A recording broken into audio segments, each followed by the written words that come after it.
dan di video kali ini kami ingin membahas materi tentang peran komunikasi terhadap kinerja tim. Sebelumnya, perkenalkan nama saya Juventus Jagamdong. Perkenalkan, nama saya Valencia Bukaza. Nama saya Halimah Nurhadian. Nama saya Raya Pratama. Pemimpin yang hebat bukan yang paling banyak bicara, tetapi yang paling mampu untuk melihat dan menghubungkan hati setiap anggota timnya. Dalam sebuah tim, komunikasi yang efektif itu menjadi salah satu kunci utama untuk mencapai tujuan bersama. Tanpa adanya komunikasi yang baik, pastinya kerjasama tim itu akan cepat terganggu dan target itu sulit untuk tercapai. Nah, untuk mencapai target ini atau mencapai tujuan ini, pemimpin itu harus Pemimpin benar-benar berfokus saat anggota tim berbicara tanpa menyela atau mengalihkan perhatian. Contohnya itu saat anggota tim menyampaikan kendala, pemimpin mencatat dan menanyakan secara detail untuk memahami masalah secara menyeluruh. Pemimpin harus menghargai pendapat setiap anggotanya dengan memberi ruang dan perhatian pada setiap suara tanpa memandang jabatan atau senioritas. Contohnya, dalam rapat, pemimpin memberikan ruang untuk anggota yang biasanya tidak bersuara untuk bersuara agar semua pendapat dapat didengar. membangun koneksi emosional. Pemimpin itu harus memahami motivasi dan perasaan tiap anggotanya, bukan hanya fokus pada tugas saja.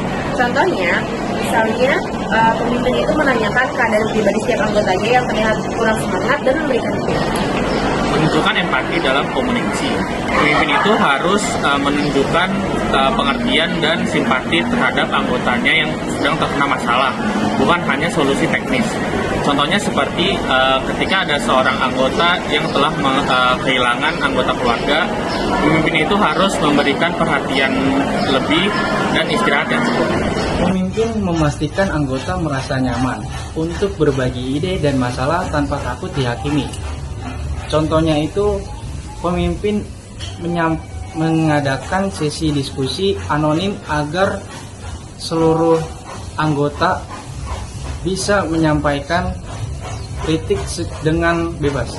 Membangun kepercayaan melalui konsistensi. Pemimpin itu harus selalu menepati janji dan menjaga integritas supaya anggota dapat selalu mengandalkannya. Contohnya seperti ketika pemimpin ingin mengubah fasilitas kerja, maka ia harus segera menepati janjinya. Pemimpin mengaitkan tujuan organisasi dengan aspirasi pribadi anggota untuk meningkatkan motivasi dan ketertiban. Contohnya itu, pemimpin membantu anggota menemukan peran yang sesuai minat dalam proyek agar merasa lebih terlibat dan bersemangat. Pemimpin yang efektif itu bukan hanya sekedar soal berbicara, tetapi juga meningkatkan hati, meningkatkan kepercayaan, menunjukkan empati, menciptakan lingkungan yang aman, dan juga menumbuhkan rasa kepercayaan. Ini dapat meningkatkan kinerja secara optimal. Terima kasih yang sudah menyaksikan video presentasi kelompok kami. Kami dari kelompok 2.